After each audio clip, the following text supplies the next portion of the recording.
မင်္ဂလာပါဒီကနေ့တော့ Yuvaveda chapter 6 က exercise နဲ့ examples တွေကိုသင်ခန်းစာအမှတ်4 lesson 4အနေနဲ့တွေ့ပြောသွားမှာဖြစ်ပါတယ်အဲ့တော့ chapter 6မှာပါတဲ့ exercise တွေ examples တွေကိုတွေ့ဖို့အတွက်သိရန်လိုအပ်တာတွေကပထမဆုံးကတော့ Lens formula ဖြစ်တဲ့ 1 divided by u plus 1 divided by b is equal to 1 by f ဒီ formula လေးကိုသိထားဖို့လိုပါတယ်ဒီနေရာမှာ u ကတော့ object distance မှာသူ့ကို unit centimeter နဲ့ပေးလို့ရှိပါတယ်ထိုနည်းတူပဲ b ကလည်း image distance ဖြစ်ပြီးတော့ f ကတော့ focal length of the lens ပဲဖြစ်ပါတယ်အဲ့ဒါပြီးနောက်ထပ်အသုံးပြုရမယ့် formula ပုံစံနည်းတစ်ခုကတော့ magnification formula ဖြစ်ပါတယ်သူကတော့ m is equal to i dash divided by o dash is equal to minus b by u ဆိုတဲ့ formula ဖြစ်ပါတယ်ဒီနေရာမှာ i dash က height of the image ဖြစ်ပြီးတော့ o dash ကတော့ height of the object ဖြစ်ပါတယ် m ကတော့ magnification ပဲဖြစ်ပါတယ် b ကတော့ image distance ဖြစ်ပြီးတော့ u ကတော့စောစောကအပေါ်မှာပြောခဲ့သလိုပါပဲ object distance ပါပဲဒါတွေသိပြီးရင်နောက်ထပ်တစ်ခုသိဖို့လိုတာကမှန်ဘလူးရဲ့ power ကိုတွက်ထုတ်တဲ့ပုံစံကြီးဖြစ်ပါတယ် power of a lens ပါ b is equal to 1 by f ပါဒီ formula ကိုအသုံးပြုတဲ့အခါမှာ focal length f က meter unit နဲ့ဖြစ်ရပါမယ်အကယ်၍ focal length f သည်ပု္ပ္ပစာထဲမှာ centimeter နဲ့ပေးလေရှိတဲ့အတွက်ကြောင့် centimeter နဲ့တွက်ရမယ်ဆိုရင် in centimeter unit b is equal to 100 by f ကိုအသုံးပြုပြီးတွက်ရမှာပါဒီနေရာမှာ b ကတော့ power of a lens ဖြစ်ပြီးတော့ unit ကတော့ diopter လို့ဖြစ်ပါတယ်ဒါတွေသိပြီးလို့ရှိရင်နောက်တစ်ခုက lens formula ကိုအသုံးပြုတဲ့အခါမှာသူ့မှာပါတဲ့တစ်ခုစီကိုတစ်ခါတည်းရွှေ့ပြီးသား formula လေးတွေသုံးရင်ဒီ formula ထဲမှာအစားသွင်းရမှာမှားတတ်တဲ့အမှားတွေကိုကျော်နိုင်မှာဖြစ်ပါတယ်အဲ့ဒါတွေကတော့ u is equal to bf divided by b minus f b is equal to uf divided by u minus f နဲ့ f is equal to ub divided by u plus b လို့ဖြစ်ပါတယ်သူတို့ကိုအသုံးပြုပြီးတော့တွက်တဲ့အခါမှာဆရာတို့ကတော့ဒီမှာဒီ chapter မှာရှိတဲ့ပု္ပ္ပစာတွေတွေ့တဲ့အခါမှာပုံစံတွေခွဲပြီးတော့တွက်ချင်မှာဖြစ်ပါတယ်အဲ့ဒါကတော့ပထမဦးဆုံး lens problems တွေကိုတွေ့တဲ့အခါမှာ types 1အနေနဲ့ပုံစံနံပါတ်1အနေနဲ့တွေ့မယ်ဆိုရင်ဒီပုံစံနံပါတ်2မှာ data ပေးထားချက်အနေနဲ့ UVF 3ခုတည်းက2ခုကိုပေးမှာဖြစ်ပါတယ်အဲ့လိုပေးထားချက်တွေကိုပေးထားချက်ရေးတဲ့အခါမှာသင်္ကေတပါရပါမယ်ပြီးရင်သူတို့ရဲ့လက္ခဏာသတ်မှတ်ချက်ဖြစ်တဲ့ plus တွေ minus တွေထည့်သွင်းရပါမယ်ပြီးလို့ရှိရင်ပေးထားချက်တန်ဖိုးကိန်းဂဏန်းတန်ဖိုးပြီးရင် unit နဲ့ဘာဖြစ်လို့ plus ယူသလဲ minus ယူသလဲဆိုတဲ့အကြောင်းပြချက် reason ကိုရှိရင်ထည့်ပေးဖို့လိုပါတယ်ဒါပုံစံနံပါတ်1ကိုတွက်တဲ့အခါမှာအရင်ဆုံးလုပ်ရမယ်လို့ဒီပု္ပ္ပစာမှာ UVF 3ခုတွေကပေးတဲ့2ခုကိုပုံစံတကျပေးထားချက်အနေနဲ့ရေးဖို့လိုပါတယ်ဒီမှာအထူးတလဲနေကတော့ဒီ UVF တွေမှာ sign convention ဆိုတဲ့လက္ခဏာသတ်မှတ်ချက်ရှိနေပါတယ်ဒါကြောင့်သူတို့ကို plus minus များထည့်သွင်းပြီးဖော်ပြရန်လိုအပ်ပါတယ်ဒီဆင်ပြီးရင်တော့ပုံစံနံပါတ်1မှာအမြဲတမ်းပဲ lens formula ကိုသုံးမှာဖြစ်ပါတယ်1 by u plus 1 by b များရင်1 by f ပါအဲ့တော့ဒီထဲမှာပေးထားချက်က2ခုရှိမှာဖြစ်ပါတယ် formula မှာ3ခုရှိပါတယ်အဲ့ဒီထဲမှာပေးမထားတဲ့ကောင်မေးပါလိမ့်မယ်မေးတာက3မျိုးပဲရှိပါတယ် formula မှာ UVF 3မျိုးပဲရှိတဲ့အတွက်ကြောင့်အကယ်၍ u ကိုမေးရင် bf divided by b minus f b ကိုမေးရင်တော့ uf divided by u minus f f ကိုမေးရင်တော့ ub divided by u plus b ဆိုပြီးတော့အစားသွင်းပြီးတွက်လို့ရှိရင်ဒီမှန်ဘလူးပု္ပ္ပစာတွေမှာအကြောင်းသားများမှားယွင်းလေးရှိတဲ့ကိန်းဂဏန်းများရွှေ့စဉ်မှာဖြစ်လာတဲ့အမှားတွေနဲ့နောက်တစ်ခါသူတို့ကိုအပိုင်းကြီးများကိုပြောင်းပြန်လှန်မှုမေ့နေတဲ့ပြဿနာများကိုရှောင်ရှားပြီးသားဖြစ်သွားပါလိမ့်မယ်အဲ့ဒါပြီးရင်နောက်တစ်ခုသိဖို့ကပု္ပ္ပစာမှာ magnifying glass လို့ပြောရင်ထို glass သည်ထိုမှန်ဘလူးသည် convex lens မှန်ဘလူးကုန်းဖြစ်တယ်ဆိုတာသိဖို့လိုပါတယ်ဒီပြိုင်ထဲမှာပဲ magnifying glass လို့ပြောရင်သူက virtual image ဖြစ်နေတဲ့ magnifying glass ဆိုတာကိုသိဖို့လိုပါတယ်ဒါလေးကိုရှေ့မှာ magnifying glass ရဲ့ definition မှာဖော်ပြ ခဲ့ပြီးသားဖြစ်ပါတယ်အဲ့ဒါပြီးလို့ရှိရင်နောက်တစ်ခုသိရမှာကဒီ formula တွေထဲမှာအစားသွင်းမဲ့ UVF တွေနဲ့ပတ်သက်တဲ့ sign convention လို့ခေါ်တဲ့လက္ခဏာသတ်မှတ်ချက်များကိုလည်းသိဖို့လိုပါတယ်ဒါတွေကိုလည်းပြန်ပြီးတော့ပြောပြပါမယ် sign convention တစ်ချက်ရှိပါတယ်နံပါတ်1က measurement along the principal axis မူလဝင်ရိုးအတိုင်းတိုင်းနဲ့အတိုင်းအတာများဖြစ်ကြတဲ့ object distance u image distance b နဲ့ focal length f တို့ကိုare denoted as positive for real and as negative for virtual ပါသူတို့ကို real ဖြစ်ခဲ့လျင်အပေါင်းတန်မှုယူပြီးတော့ virtual ဖြစ်ခဲ့ရင်တော့နှုတ်တန်မှုယူရမှာဖြစ်ပါတယ်ဒုတိယချက်ကတော့ vertical measurements လို့ပြောတဲ့တောင်းလိုက်အတိုင်းအတာများဖြစ်ကြတဲ့ image size i dash နဲ့ object size o dash တို့ကို are denoted as positive for those which are above the principal axis သူတို့ကိုမူလဝင်ရိုးရဲ့အပေါ်မှာရှိရင်တော့အပေါင်းတန်မှုယူပြီးတော့ and as negative for those which are below the principal axis မူလဝင်ရိုးရဲ့အောက်မှာ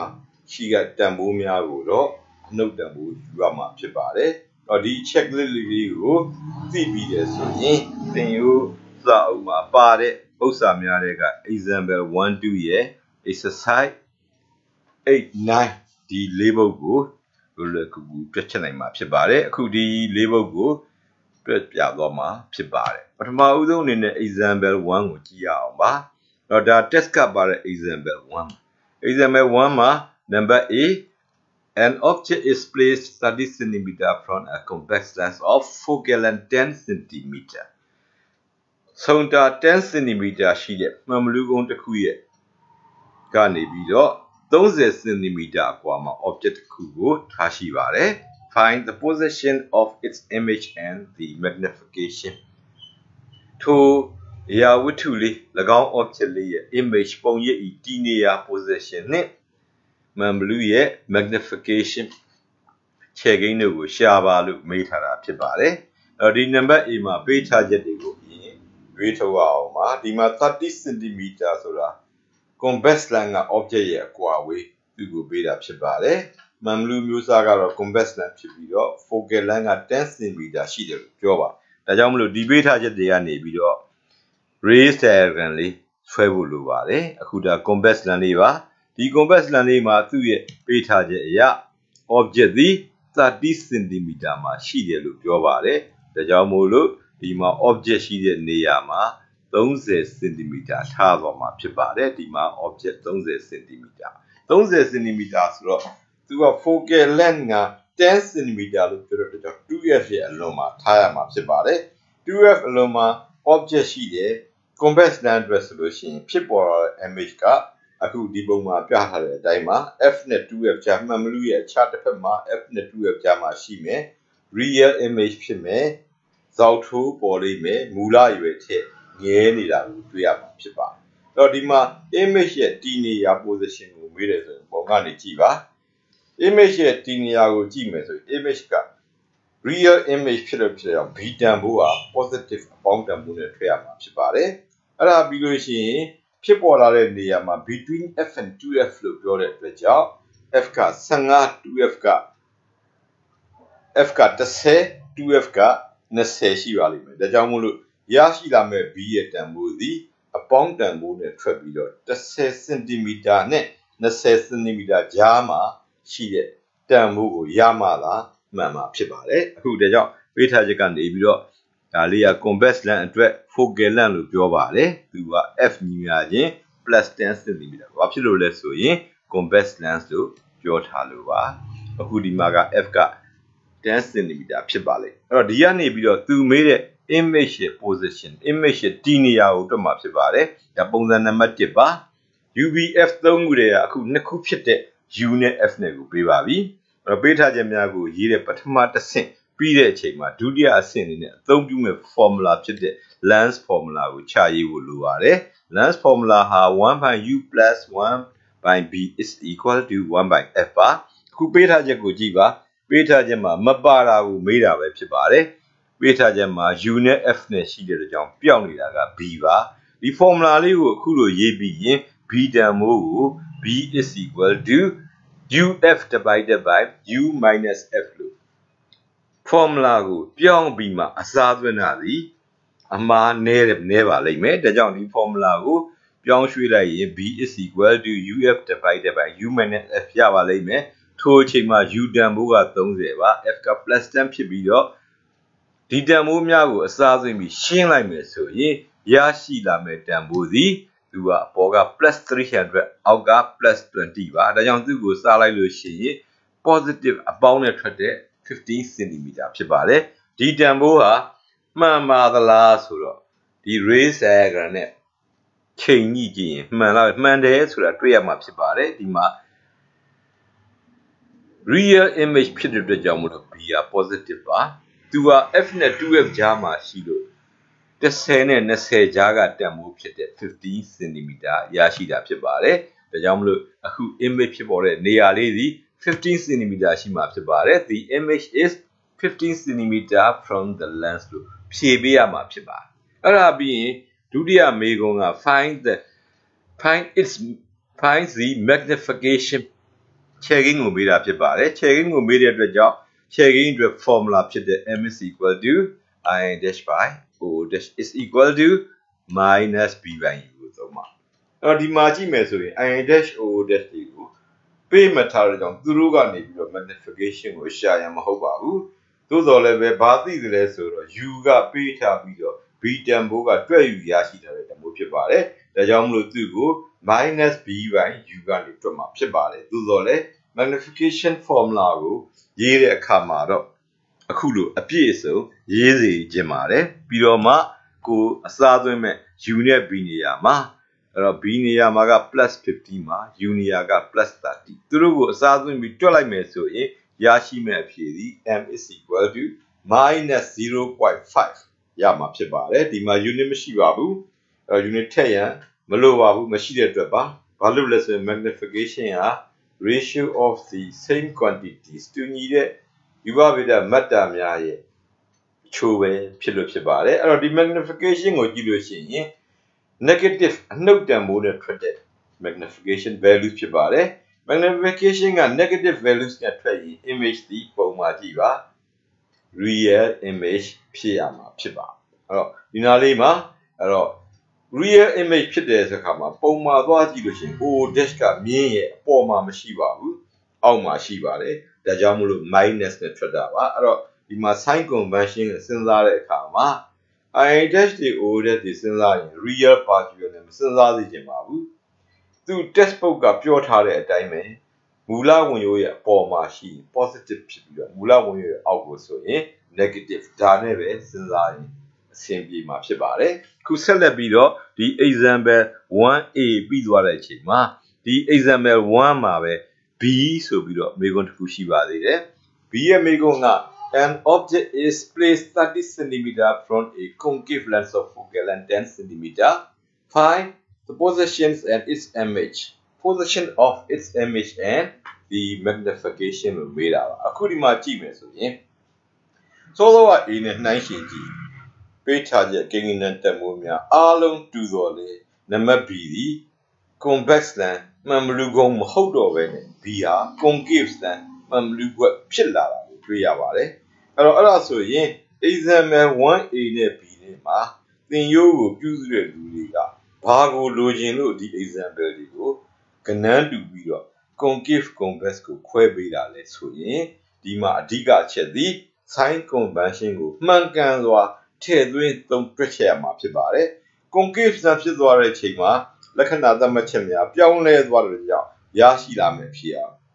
စောစောက convex lens အတွက်အဖြေနဲ့ကွဲပြားသွားမှာပါအဲ့ဒီလိုမတူတဲ့ဖြေကိုရရှိဖို့အတွက်လက္ခဏာသတ်မှတ်ချက်သုံးမှသာဖြစ်မှာဖြစ်ပါတယ်ဒါကြောင့်မို့လို့ဒီ chapter 6မှာ test ကပေးတဲ့ပထမဦးဆုံးနမူနာပု္ပ္ပစာလေးကပြောလိုက်တဲ့ message လေးက sign convention များကိုကျောင်းသားကျောင်းသူများမှန်ကန်စွာထည့်သွင်းတွက်ချက်ဖို့လိုအပ်သည်ဆိုတဲ့အချက်ဖြစ်ပါတယ်ဒီချက်ကိုကျောင်းသားကျောင်းသူများလိုက်နာကြရမှာဖြစ်ပါတယ်အခုဒီမှာပေးထားချက်များကိုစကြည့်ပါမယ်သူက object ရဲ့ distance က30 cm ဖြစ်ပါတယ် lens ကတော့ပြောင်းသွားပါပြီမှန်ဘလူးခွက်ဖြစ်တဲ့ concave lens မှာ focal length ကတော့ a လုံးကအတိုင်း10 cm ပဲဖြစ်ပါတယ်သူအတွက် နံပါတ် B ကိုတွက်ဖို့အတွက်အခု race diagram လေးဆွဲပါမယ် concave stance ဆိုတော့မှန်ဘလူးကွက်လေးဆွဲပါမယ်အဲ့ဒါပြီးရင်သူ့မှာပေးထားတဲ့ object distance က30 cm ပါစောစောကလိုပါပဲ object သည် 2f ရဲ့အလွန်30 cm กว่าမှာ OO dash ရှိပါလိမ့်မယ်အဲ့ဒါပြီးရင်နောက်ထပ်ပေးတာကဒီမှန်ဘလူးကွက်ကလေးရဲ့ focal length ဖြစ်ပါတယ်သူရဲ့ focal length က concave ဆိုတော့သူမှာ real focus မဟုတ်ပါဘူး virtual focus ပါဒါကြောင့်သူ့ကို negative တန်ဖိုးနဲ့ယူပြီးတော့ f is equal to minus 10 cm လို့ရေးမှာဖြစ်ပါတယ်ဒီမှာရှိတဲ့ focal length က minus 10 cm ပါဒါ sign convention ကိုထည့်သွင်းတွက်ချက်ခြင်းပဲဖြစ်ပါတယ်အခုဒါဆိုလို့ရှိရင်ဒါကလည်းပုံစံနံပါတ်1မှာပါတယ်ဥစ္စာပဲဖြစ်ပါတယ်ဘာဖြစ်လို့လဲဆိုရင် length formula မှာပါတဲ့ UVF သုံးခုတွေကနှစ်ခုကိုပေးထားပြီးကျန်တဲ့တစ်ခုကိုမေးတာပါအခုဒီမှာ U နဲ့ F နဲ့ပေးထားပါပြီအဆင့်1အနေနဲ့ပေးထားခြင်းများချရည်တဲ့အဆင့်ပြီးပါပြီအဲ့တော့အဆင့်2အနေနဲ့အသုံးပြုမဲ့ length formula ကိုချရည်ပေးရအောင်ပါအဲ့တော့သူ့ကိုမတွက်ခင်မှာဒီပုံလေးကိုဆက်ပြီးအောင်ဆွဲကြည့်မယ်ဆိုရင် image formation ဖြစ်ပေါ်လာတဲ့ image IN- ကိုတွေ့ရမှာဖြစ်ပါတယ်အဲ့တော့မေးတာကဒီ image ရဲ့ဒီနေရာကိုမေးပါတယ်အခုဖြစ်လာတဲ့ image လေးစီဘာကြွေရပါအပေါ်မှာအတက်ထောင်ပါတယ်အစစ်မြင့်ကနေဖြစ်တာဖြစ်ပါတယ်သူ့ကို rays တွေကို produce backward လို့ခေါ်တယ်နောက်ပြန်ဆွဲတဲ့စစ်မြင့်တွေကနေဖြစ်လာတာဖြစ်ပါတယ်ဒါကြောင့်မို့လို့ဒီရရှိလာမဲ့တွေ့ရမဲ့ image ရဲ့အကွာအဝေး b စီ negative အနှုတ်နဲ့ထွက်ရမှာဖြစ်ပါတယ်အဲ့ဒါပြီးရင် rays diagram မှာကြည့်ရင်ဖြစ်ပေါ်လာတဲ့ image တွေဒီ P နဲ့ F နဲ့ကြားထဲမှာရှိတဲ့အတွက်သူစီ10 cm ထက်လျော့နေသောတန်ဖိုးလည်းရရှိရမှာဖြစ်ပါတယ်၎င်းတန်ဖိုးကိုရရှိဖို့အတွက်အခု length formula ကိုသုံးပြီးတွက်ပါမယ်ဒါကြောင့် using length formula 1 by u plus 1 by v is equal to 1 by f ပါအခုပေးထားခြင်းမှာ u နဲ့ f နဲ့ရှိတဲ့အတွက်ကြောင့် b ကိုရှာပါမယ် b ညီမျှခြင်း uf divided by u minus f ပါအခုဒီထဲမှာပေးထားတဲ့ချက်မှာရှိတဲ့ u တန်ဖိုးနဲ့ f တန်ဖိုးကိုထည့်သွင်းပြီးတော့တွက်ပါမယ်အဲ့လိုတွက်လိုက်တဲ့အခါမှာဘာရလာလဲဆိုရင် b is equal to minus 300 divided by plus 40အသူကိုရှင်းမယ်ဆိုရင် b is equal to minus 7.5 cm ဆိုတဲ့တန်ဖိုးရပါမယ်ဒီတန်ဖိုးမှန်ပါသလားဆိုရင်ဆွဲထားတဲ့ rays diagram လင်းနှက်ပုံမှာကြည့်ပါ b ဟာ virtual image ဖြစ်နေတဲ့ကြောင့် minus တန်ဖိုး negative တန်ဖိုးနဲ့ထွက်ပါတယ်သူက p နဲ့ f နဲ့ကြားထဲမှာရှိလို့သူ့တန်ဖိုးက10မပြည့်ဘဲနဲ့ 7.5 cm ဆိုတဲ့တန်ဖိုးကိုရရှိတာတွေ့ရပါပြီအဲ့ဒါပြီးရင်မိကုံးမှာနောက်ထပ်မေးထားတဲ့တစ်ခုဖြစ်တဲ့ magnification ကိုတွက်ပါမယ် magnification formula ကို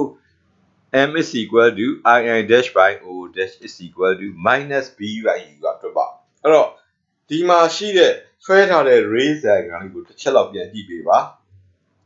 အခုဖြစ်ပေါ်လာတဲ့ image ကမြင်းရဲ့အပေါ်မှာရှိတဲ့ real image ဖြစ်ပါတယ်အဲ့တော့ i dash က principal axis ရဲ့အပေါ်မှာရှိပါတယ်ဒါကြောင့်မို့လို့ m တန်ဖိုးသည်မြင်းရဲ့အပေါ်မှာရှိလို့ positive အပေါင်းတန်ဖိုးနဲ့ရမှာဖြေမှမှာဖြစ်ပါတယ်အဲ့ဒါပြီးလို့ရှိရင် image ရဲ့ရွယ်စားကိုကြည့်ပြန်တော့လဲ o dash ချက်ငဲနေတာကိုမြင်ရမှာဖြစ်ပါတယ်ဒါကြောင့် m တန်ဖိုးသည်ရရှိတွက်ချက်ပြီးရရှိလာမဲ့တန်ဖိုးသည်သူကအပေါင်းတန်ဖိုးဖြစ်ပြီးတော့တစ်ထည့်ငဲတဲ့တန်ဖိုးဖြစ်မှသာမှန်မယ်ဖြစ်ပါတယ်ဒါလေးဟုတ်မဟုတ်ကိုတန်ဖိုးများအစားထိုးပြီးတွက်ကြည့်ပါမယ်အဲ့တော့ b ရဲ့နေရာမှာ minus 7.5 ပါ u ရဲ့နေရာကတော့ plus 30ဖြစ်ပါတယ်သူတို့ကိုရှင်းလိုက်တဲ့အခါမှာသူ့ရဲ့တန်ဖိုးသည် plus 0.25 မူလပုံရိပ်ရဲ့၄ပုံတစ်ပုံပဲရှိတော့တာကိုတွေ့ရှိရမှာဖြစ်ပါတယ်ဒါကသင်ရိုးမှာပါတဲ့ပထမဦးဆုံး example လေးကိုတွက်ချက်ခြင်းပါဒီ example လေးကိုတွက်ချက်တဲ့အခါမှာဘာကိုတွေ့ရှိရသလဲဆိုရင်ပုဒ်စနံပါတ် A နဲ့ B မှာပေးထားတဲ့ကိန်းဂဏန်းများတန်ဖိုးများအားလုံးတူတော်လဲမှန်လူမျိုးစားက A မှာတော့ convex ဖြစ်ပြီးတော့ B မှာ concave ဖြစ်ပါတယ်အဲ့တော့ဒီကိန်းဂဏန်းတန်ဖိုးတွေကိုအသုံးပြုတဲ့ formula တွက်ပုံတွက်နည်းတွေအားလုံးက A ရော B ရောအတူတူပဲဖြစ်တော်လဲ concave နဲ့ convex နဲ့မတူညီတဲ့အတွက်ကြောင့်မတူညီတဲ့ဖြေများရရှိလာတာဖြစ်ပါတယ်ထို့ကဲ့သို့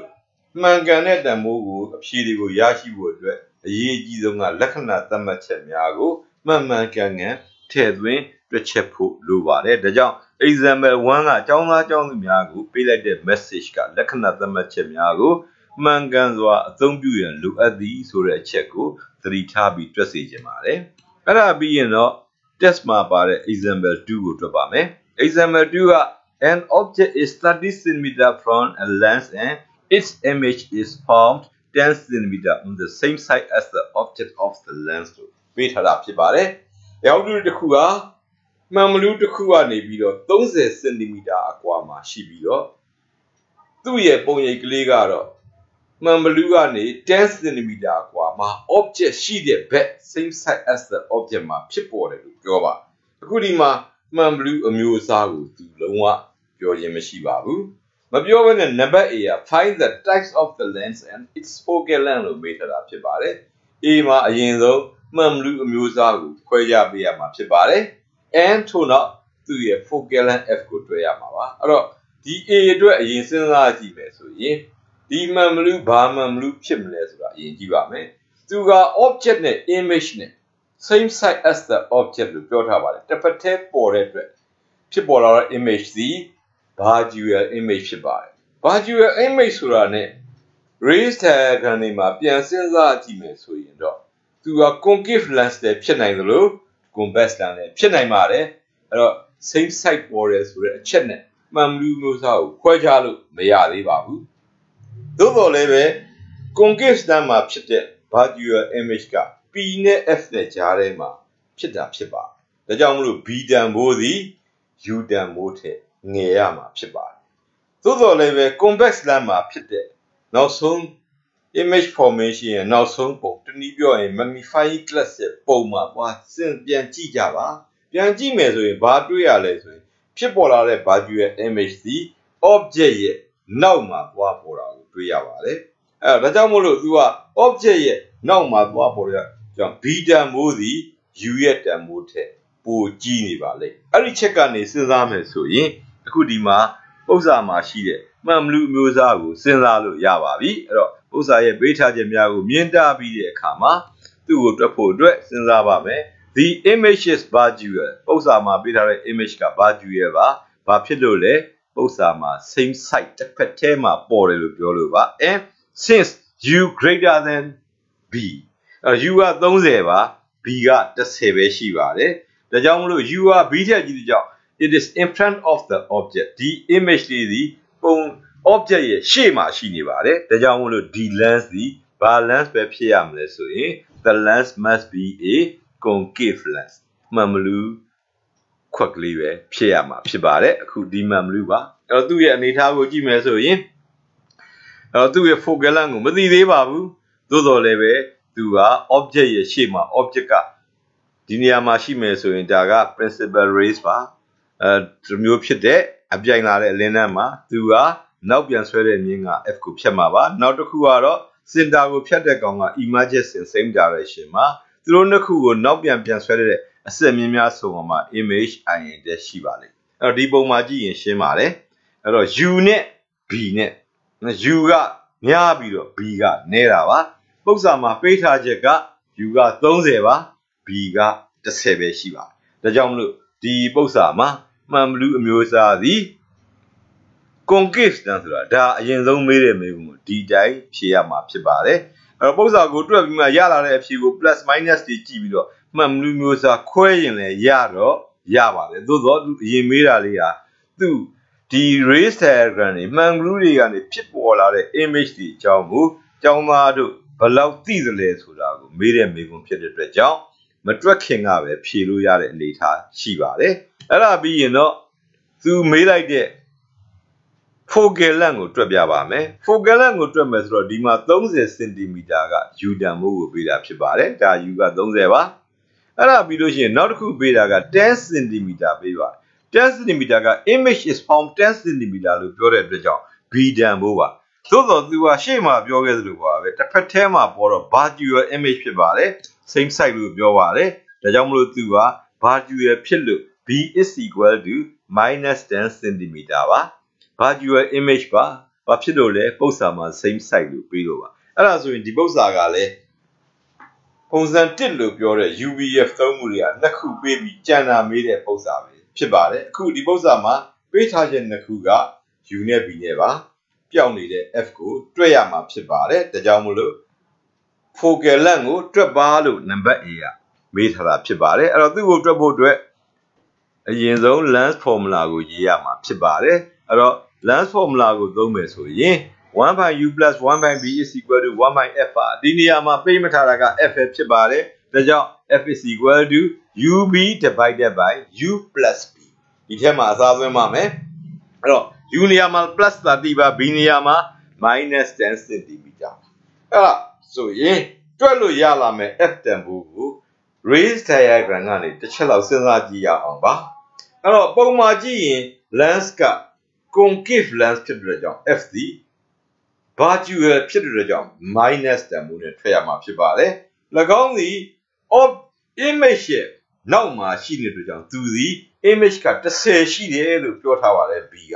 အဲ့တော့ရလာမယ့်အဖြစ်ဒီအနှုတ်နဲ့လည်းထွက်ရပါမယ်30ထည့်လည်းပိုကြီးတဲ့တန်ဖိုးရရှိရမှာဖြစ်ပါတယ်အဲ့တော့ဒီတန်ဖိုးရအောင်အခုအစားဆုံးပြီးတွက်ကြည့်ပါမယ်အစားဆုံးပြီးတက်လိုက်မယ်ဆိုလို့ရှိရင် f is equal to minus 300 divided by plus 20ပါသူ့ကိုရှင်းလိုက်မယ်ဆိုရင်တော့ f တန်ဖိုးက minus 15 cm ရရှိမှာဖြစ်ပါတယ်အဲ့တော့ဒါလေးဟာ convex length မဟုတ်ဘဲနဲ့ concave length ဆိုတာဒီဖြေကနေသိကြသွားပါပြီအဲ့တော့ဒါလေးပြီးသွားလို့ရှိရင်အဲ့တော့ဒီ example 2မှာပထမပိုင်းဖြစ်တဲ့ types of the lens ကိုမေးတာရဲ့ focal length ကိုတွက်ခိုင်းတာရဲ့ဒီနှစ်ခုကိုပြီးသွားပါပြီအဲ့တော့သို့သော example 2မှာ find the power of the lens မှန်ဘလူးရဲ့ power ကိုလည်းမေးထားတာရှိပါတယ်ဒါကြောင့်ဒီမှန်ဘလူးရဲ့ power လေးကိုလည်းအခုတွက်ရမှာပါအဲ့တော့မှန်ဘလူးရဲ့ power ကိုတွက်တော့မယ်ဆိုတော့အခုဒီမှာသူ့ရဲ့ f တန်ဖိုးက minus 15 cm သိပါတယ်ဒါကြောင့် power of a lens က p is equal to 1 by f ပါသို့သော f က centimeter လို့ပြောထားပါတယ်ဒါကြောင့်ဒီထဲမှာအစားတန်းပြီးစားထိုးလို့မရပါဘူးဒါကြောင့် in centimeter unit p is equal to 100 by f ပါအဲ့တော့အပေါ်က formula က p ညီမချင်း 1 by f ဆိုတာ test ကပေးတဲ့ formula ပါသို့သောအဲ့ဒီ formula တွေကိုဒီတိုင်းတွက်လိုက်လို့ရှိရင်အဖြေမှားသွားမှာဆိုလို့အမှတ်ပေးစီးမြင့်အရာအမှတ်လည်းမလျော့အောင် test က formula ကိုအပေါ်ကအရင်ရေးပါတယ်ပြီးတော့မှ centimeter unit ဆိုပြီးတော့ p ညီမချင်း 100 by f ကိုထပ်ရေးပြီးမှမှန်အောင်တွက်ပါဖြစ်ပါတယ်အဲ့ဒီချိန်ကျမှအစားသွင်းလိုက်လို့ရှိရင် p တန်ဖိုးသည် minus 6.667 diopter ဆိုတဲ့တန်ဖိုးကိုရရှိလာမှာဖြစ်ပါတယ်ဒါလေးက example 2ကိုတွက်ချက်ပြတာပါအခုဆက်ပြီးတော့ကျန်တဲ့တစ်ပုဒ်ဖြစ်တဲ့ exercise number 8ကိုတွက်ပါအောင်မယ်သူကလည်းပဲပုံစံနံပါတ်1ထဲမှာပါတဲ့မျိုးစားပဲဖြစ်ပါတယ်ဒီမှာ an object 3 cm tall is 30 cm from a convex length of focal length 20 cm အရှည်3 cm ရှိတဲ့မြောက်ထုလေးတစ်ခုကို focal length 20 cm ရှိသောမှန်ဘလူးကုန်းတစ်ခုကနေပြီးတော့30 cm အပေါ်မှာထားတယ်လို့ပြောတာဖြစ်ပါတယ်ဒီမှာပေးထားချက်က object ရဲ့ distance 30 cm focal length 20 cm ပေးပါတယ်အဲ့တော့သူက f နဲ့ u နဲ့ကိုပေးတာပါဒါကြောင့်မို့လို့ b ကိုရှာမှာဖြစ်ပါတယ်ဒါကြောင့် number A က find the size of the image and image distance image distance နဲ့ image ရဲ့အရွယ်အစားကိုရှာပါလို့ပြောတာဖြစ်ပါတယ်အဲ့တော့အခုဒီမှာ number A ကိုတွက်ဖို့အတွက်ပေးထားခြင်းများကိုအရင်ကြည့်ပါမယ် ii dash oo dash က3 cm ဖြစ်ပါတယ်အဲ့တော့ oo dash က3 cm ဆိုတော့အပေါင်းဖြစ်မလားအနှုတ်ဖြစ်မလားစဉ်းစားရအောင်အဲ့တော့ oo dash ဒီ raised diagram test book မှာပါတဲ့ raised diagram ခုနှစ်ပုံစလုံးမှာ object ကမူလဝင်ရုပ်ရဲ့အပေါ်မှာပဲအမြဲတမ်းဆွဲပါတယ်ဒါကြောင့် convention အနေနဲ့ object ကိုတော့အမြဲတမ်း oo dash ကမြင်းရဲ့အပေါ်မှာရှိလို့သူကို positive value ယူမှာဖြစ်ပါတယ်ဒါကြောင့်မို့လို့ဒီမှာ length ရှိပါမယ် object ကအပေါ်မှာရှိပါမယ်အဲ့တော့သူက3 cm ပါ oo dash ပြီးရင်အဲ့ဒါပြီးလို့ရှိရင်သူကမှန်ဘလူးကနေ30 cm လို့ပြောပါတယ်အဲ့တော့မှန်ဘလူးရဲ့ focal length ကသူက20 cm လို့ပြောတဲ့အတွက်ကြောင့်ဒီကောင်30ဆိုတာ f နဲ့ 2f ကြားမှာရှိမှာဖြစ်ပါတယ် u က oo dash လေးကို f နဲ့ 2f ကြားမှာထည့်ပါတယ် u က30 cm ဖြစ်ပါတယ်ပြီးလို့ရှိရင်နောက်တစ်ခုက focal length ဖြစ်ပါတယ် focal length 20 cm နဲ့ပေးပါတယ်အဲ့ဒီချိန်မှာ lens က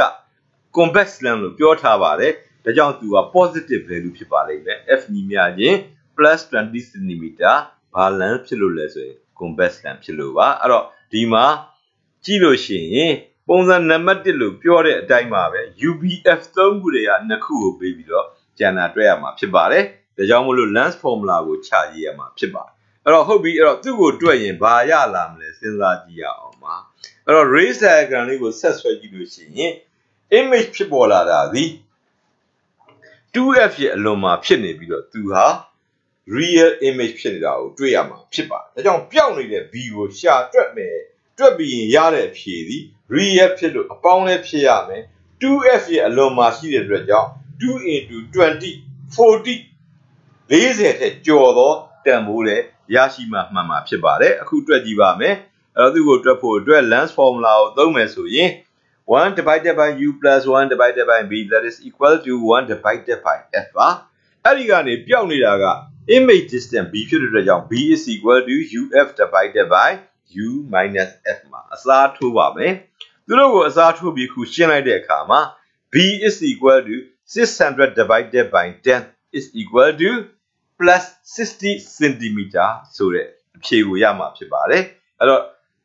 အခုဆွဲပြထားတဲ့ race diagram နဲ့လည်းကိုက်ညီမှုရှိပါတယ်သူက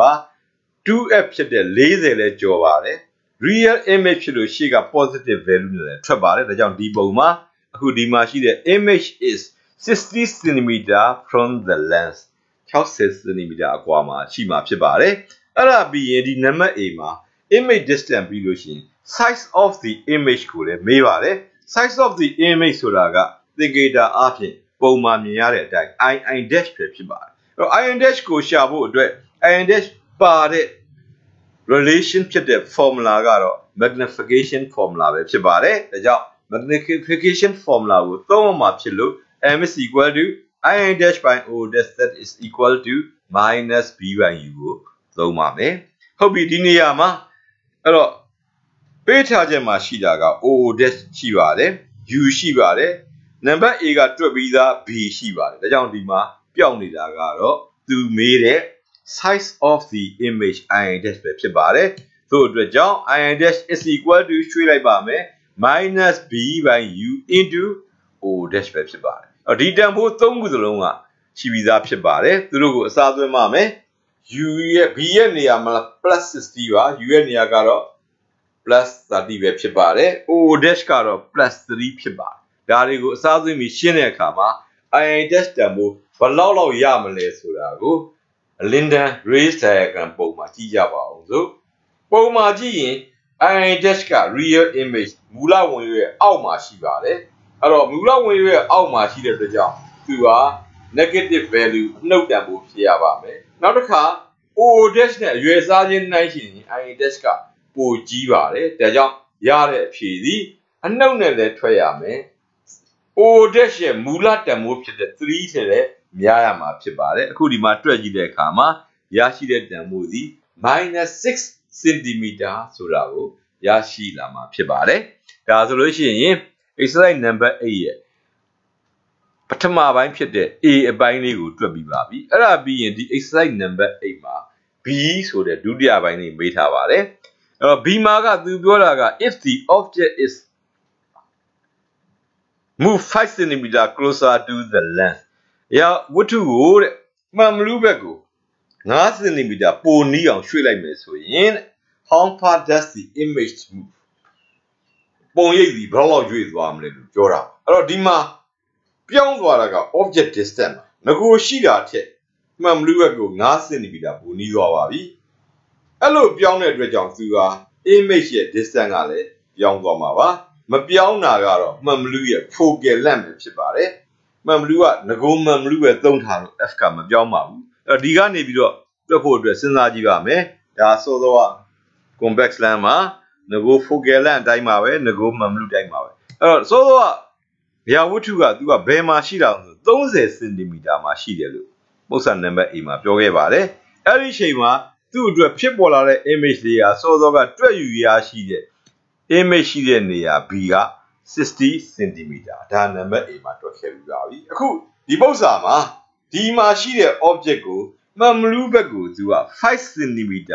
ရွေ့အောင်ရွှေ့လိုက်တယ်လို့ပြောပါတယ်ဒါကြောင့်နံပါတ် B မှာ since the object is 5 cm closer to the length ရွှေ့လိုက်ပါမယ်အခု5 cm ရွေ့သွားပါပြီအဲ့လိုရွှေ့သွားတဲ့အခါမှာ linear diagrams ကဒီတိုင်းမဟုတ်တော့ပါဘူးပြင်ဆွဲရတော့မှာဖြစ်ပါတယ် object နေရာရွှေ့သွားတဲ့အတွက်ပါဒါကြောင့်သူ့အတွက်ဆွဲကြည့်မယ်ဆိုရင်အခုထွက်လာတဲ့ linear များမှန်မလူတွေကထွက်လာတဲ့ linear များဆုံတဲ့နေရာကြီးပြောင်းသွားပါပြီအဲ့လိုပြောင်းသွားတဲ့ကြောင့်အဲ့ဒီပြောင်းသွားတဲ့နေရာမှာ image ကလည်းပြောင်းရွှေ့ပြီးတော့ရောက်ရှိသွားမှာဖြစ်ပါတယ်အဲ့တော့ဒီနေရာမှာ image ဖြစ်လာပါလိမ့်အဲ့ဒါဆိုလို့ရှိရင်ငကို60ကနေပြီးတော့မှန်မလူကဝေးရဘက်ကိုရွေ့သွားတဲ့အရွေ့လေးကိုရှာရမှာဖြစ်ပါတယ် how far does the image move မေးထားတာဖြစ်ပါတယ်အဲ့တော့သူ့ကိုရှာဖို့အတွက်အခုဒီပုံပြောင်းသွားတဲ့အချိန်မှာသူက u ကပြောင်းသွားပါတယ် focal length ကတော့ငကိုတိုင်းမှာဒါကြောင့်မို့လို့အခုနံပါတ် B အတွက် u တန်ဖိုးကိုပြန်ရှာပါမယ် u တန်ဖိုးဟာ5 cm ရွှေ့သွားတယ်ပြောကြောင့် u is equal to ငကိုရှိတဲ့30 minus 5 that is equal to 25 cm ပြောင်းလဲသွားတဲ့ u တန်ဖိုးဖြစ်ပါတယ်အဲ့တော့သူပြောင်းသွားတဲ့အချိန်မှာ f ကတော့ငကိုတိုင်းပဲဖြစ်လို့ f ကတော့ plus 20 cm ပါအခုဒီမှာ UVF 3ခုတွေကနှစ်ခုဖြစ်တဲ့ U နဲ့ F နဲ့ရပါပြီအဲ့တော့ပြောင်းနေတဲ့ B ကိုရှာဖို့အတွက် length formula ကိုသုံးပါမယ် 1 by U plus 1 by B is equal to 1 by F ပါ B ကိုရှာမှာဖြစ်တဲ့ကြောင့် B is equal to UF divided by U minus F အခုဒုတိယပုံမှာရှိတဲ့ပြောင်းလဲသွားတဲ့ U တန်ဖိုး25နဲ့အစားဆုံးတွက်ပါမယ်အဲ့ဒီအချိန်မှာ B တန်ဖိုးစီနောက်ဆုံးရရှိလာမှာက500 divided by 5 that is equal to plus 100 cm ဖြစ်ပါတယ်အဲ့တော့ဆိုလို့ရှိရင်မေးတာက image ရဲ့ distance ကိုမေးတာမဟုတ်ပါဘူး image moved ရွေ့သွားတဲ့အရွေ့လေးကိုမေးတာဖြစ်ပါတယ်ဒါကြောင့်မလို့ငကိုရှိတာက60ပုံမှာရှိပါအခုရွေ့သွားတဲ့အခါမှာရလာတဲ့ကောင်က100ပါဒါကြောင့်မလို့ image လေးဘယ်လောက်ရွေ့သလဲဆိုရင်100တဲက60နှုတ်ရင်40 cm ရွေ့ပါလိမ့်မယ်ဘယ်ဘက်ကိုရွေ့ပါသလဲဆိုရင်မှန်ဘလူးမှဝေးရဘက်ကိုရွေ့သွားမှာဖြစ်ပါတယ်ဒါကြောင့် the image move is equal to 100 minus 60 is equal to 40 cm away from the lens အခုဒီပုံမှာပေါ်ပြထားတဲ့40 cm အဝါရောင်နဲ့ပေါ်ပြတဲ့အကွာအဝေးလေးရွေ့သွားမှာဖြစ်ပါတယ်အဲ့ဒါဆိုလို့ရှိရင်အခု example exercise number 8ကိုလည်းတွက်ပြပြီးပါပြီအဲ့တော့နောက်တစ်ခုကျန်တာက exercise number 9ဖြစ်ပါတယ်အဲ့တော့ exercise number 9မှာ A နဲ့ B နဲ့ရှိပါတယ်အဲ့တော့ A ကိုရင်ဖတ်ပြပါ A က state the properties of image found by a concave lens အဲ့တော့သူက properties of image ပုံရိပ်ရဲ့ဂုဏ်သတ္တိတွေကိုဖော်ပြခိုင်းတာပါအဲ့တော့ဘယ်သူကိုဖော်ပြခိုင်းတာလဲ by a concave lens concave lens ကနေဖြစ်ပေါ်လာတဲ့ပုံရိပ်ရဲ့ဂုဏ်သတ္တိများကိုဖော်ပြခိုင်းတာဖြစ်ပါတယ်အဲ့တော့ဒီလိုဂုဏ်သတ္တိတွေကိုမေးတာကတော့ concave lens မှာပဲများသောအားဖြင့်မေးလို့ရှိပါတယ်ဘာဖြစ်လို့လဲဆိုရင် convex lens အတွက်မေးမယ်ဆိုရင် convex lens ကပုံစုစုပေါင်း6ပုံတောင်ရှိပါတယ်အဲ့တော့အဲ့ဒါတွေကိုတိကျခွဲမေးရမှာဖြစ်တဲ့အတွက်ကြောင့်အခုဒီမှာမေးလေမေးထားရှိတာ test ကတော့ concave lens ရဲ့ properties ကိုပဲမေးပါတယ်သို့တော့တခြား lens ရဲ့ properties ကိုမေးခဲ့ရင် race diagram ပုံ9ပုံကိုကြည့်ပြီးဖြေလို့ရမှာဖြစ်ပါတယ်အခုဒီမှာတော့ properties of image found by a concave lens concave lens ကနေဖြစ်လာတဲ့ image လေးရဲ့ဂုဏ်သတ္တိများကိုဖော်ပြပါဆိုတော့ concave lens ကဖြစ်တဲ့ image ရဲ့ဂုဏ်သတ္တိကရှေ့မှာဖော်ပြခဲ့သလိုပါပဲသူတို့ဟာ vertical ဖြစ်ပါတယ်မူလရွယ်ထက်သေးငယ်ပါတယ် P နဲ့ F နဲ့ကြား object ရဲ့ရှေ့မှာဖြစ်ပါတယ်ဒါတွေကိုဖြေရမှာဖြစ်ပါတယ်ဒါကြောင့်မို့လို့ the image found by a concave lens is always vertical erect smaller than the object and found at the same side as the object between the center and the focus the image found by a concave lens မှန်မလူကွက်တစ်ခုမှဖြစ်ပေါ်လာသောပုံရိပ်သည် is always vertical အမြဲတမ်းပုံရိပ်အောင်ဖြစ်ပါတယ် erect ကျတဲ့ထောင်ပါတယ် smaller than the object အရွယ်အစားအဖြစ်သေးငယ်ပါတယ် and found at the same side as the object between center and focus မှန်မလူရဲ့ center P နဲ့ focus F နဲ့ကြားထဲမှာ object ရှိတဲ့ဘက်မှာဖြစ်ပေါ်ပါတယ်လို့ဖြေဆိုတာဖြစ်ပါတယ်အဲ့ဒါပြီးရင်နံပါတ် B ကိုကြည့်ပါနံပါတ် B မှာ how far must the object be placed from a concave lens of focal length 10 centimeter to obtain an image 4 centimeter from the lens to meter. How far must the object be placed? Object go beniya ma thaya male lu pyo da. U ko meeta phit pare. U ko me yin no they jara ga ro jan ne B ne F ne ko pe ma phit pare. Di ma pe pare F tempo ga 10 centimeter ba. B tempo ga 4 centimeter lu pyo ba. Ela being draw a raised diagram to show the formations of the image. To be you know ပုံရိပ်ဖြစ်ပေါ်လာပုံလေးကိုလည်းပဲ raised diagrams ခေါ်တဲ့ လင်းနှန်းပုံလေးဆွဲပေးဖို့လည်းလိုမှာဖြစ်ပါတယ်အခုစတွက်ဖို့အတွက်ပေးထားချက်များကိုကြည့်ပါမယ်ပေးထားချက်တွေကိုကြည့်တဲ့အခါမှာဒါ concave length ပါအဲ့တော့ဟုတ်ပြီ concave length မှာသူကပေးထားတဲ့က focal length ပေးပါတယ် f ညီမျှခြင်းရေးပါမယ်အဲ့တော့ concave length လို့ပြောတဲ့အတွက်ကြောင့်သူက focus စီလင်းနှန်းများတကယ်မဖြတ်တဲ့ vertical focus ဖြစ်နေပါတယ်ဒါကြောင့်သူ့ကို vertical ဖြစ်လို့ f တန်ဖိုးကိုအနှုတ်တန်ဖိုးနဲ့ယူမှာဖြစ်ပါတယ် reason ကတော့ concave length ဖြစ်ပါတယ်အဲ့ဒါပြီးနောက်တစ်ခုပေးတာ image နော်ဒါ image ရဲ့ distance က b ပါအဲ့တော့အပေါ်မှာဂုဏ်သတ္တိမှာလည်းရေးခဲ့ပါဒီ concave length မှာဖြစ်ပေါ်တဲ့ image ဒီ always vertical လို့ပြောထားပါဒါကြောင့်ဒီကောင်စီ vertical ဖြစ်လို့သူက negative value ဖြစ်ရပါမယ်ဒါကြောင့် b is equal to minus 4 cm vertical image ဖြစ်လို့ပါအဲ့ဒါဆိုရှင်အခုဒီမှာ b နဲ့ f နဲ့ပေးတယ်ပျောက်နေတဲ့ u ကိုရှားမှာပါ u ကိုမေးပါတယ် how far must the object be placed လို့မေးထားတာဖြစ်ပါတယ်ဒါကြောင့်မလို့ length formula ကိုအသုံးပြုပြီးရှားပါမယ် 1 by u plus 1 by b is equal to 1 by f ပါအဲ့ဒီကနေပျောက်နေတာပေးမထားတာမေးတာ image object distance ဖြစ်တဲ့ကြောင့် u is equal to bf divided by b minus f အခုပေးထားချက်တန်ဖိုးများကိုအစားသွင်းပါမယ်ပြီးရင်သူ့ကိုရှင်းလိုက်ပါမယ်ရှင်းလိုက်ရင်တော့ u is equal to plus 40 divided by plus 6 ပါအဲ့ဒီအချိန်မှာရရှိလာမယ့်အဖြေသည် u is equal to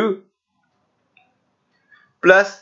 6.667 cm ဆိုတာရမှာဖြစ်ပါတယ်ဒါကြောင့်မို့ raised diagram ဆွဲတဲ့အချိန်မှာဒီ u ဟာ f ထက်ငယ်နေတာတွေ့ရပါတယ်ပု္ပ္ပစာရဲ့ပေးထားချက်မှာ f က10ပါအခု u ကတွက်ယူရရှိတာက plus 6.667 cm ပဲရှိပါဒါကြောင့်ပုံဆွဲတဲ့အခါမှာ object ကိုတည်တဲ့အချိန်မှာသူစီ p နဲ့ f နဲ့ကြားထဲမှာရှိနေဖို့လိုပါတယ် f ကိုကျော်သွားလို့မရပါဘူးခုပုံဆွဲပြထားတဲ့အတိုင်းမှာဒီတိုင်း object လေးကိုနေရာမှန်အောင်တည်ပြီးပြီဆိုရင်တော့သူ့ရဲ့ raised diagram ဆွဲလို့ရပါပြီအဲ့တော့ဘယ်လိုဆွဲမှာတော့ဆိုရင်အပြိုင်လာပါတယ်ပြီးလို့ရှိရင်နောက်ပြန်ဆွဲတဲ့မြင်းက focus ကိုဖြတ်မယ်နောက်တစ်ခုက center ကိုဖြတ်မယ် nego direction တိုင်းသွားမယ်အဲ့ဒီကနေနောက်ပြန်ဆွဲတဲ့အချိန်မှာ image လေးဖြစ်ပေါ်လာတာတွေ့ရပါလိမ့်မယ်၎င်း image ဒီလင်းနှန်းများတကယ်မဖြတ်ဖဲနဲ့လင်းနှန်းတွေကနေ produce backward လို့ပြောတဲ့နောက်ပြန်ဆွဲတဲ့အဆက်မြင့်တွေဖြတ်တာဖြစ်လို့ vertical image ဖြစ်ပါတယ်ပုံမှန်မြင်ရတဲ့အတိုင်းမှာပဲသူကအပေါ်ကို erect တဲ့ထောင်ပါတယ်ပုံမှန်မြင်ရတဲ့အတိုင်း smaller than the object ပါပုံမှန်မြင်ရတဲ့အတိုင်းမှာပဲသူက p နဲ့ f နဲ့ကြားထဲမှာရှိပါတယ်ဘယ်ဘက်မှာရှိတယ်လဲဆို object ရှိတဲ့ဘက်ပါအဲ့ဒါက number A မှာဖြည့်ဆိုခဲ့တဲ့ properties of image found by a concave length အားလုံးကိုက်ညီမှုရှိတာကိုလည်းတွေ့ရမှာဖြစ်ပါတယ်အဲ့ဒါပြီးလို့ရှိရင်တော့နော်ဒီ chapter အတွက် lesson 4အတွက်ဒီနေ့ဒီလောက်နဲ့ပဲရပ်နားမှာဖြစ်ပါတယ်အားလုံးပဲမင်္ဂလာပါ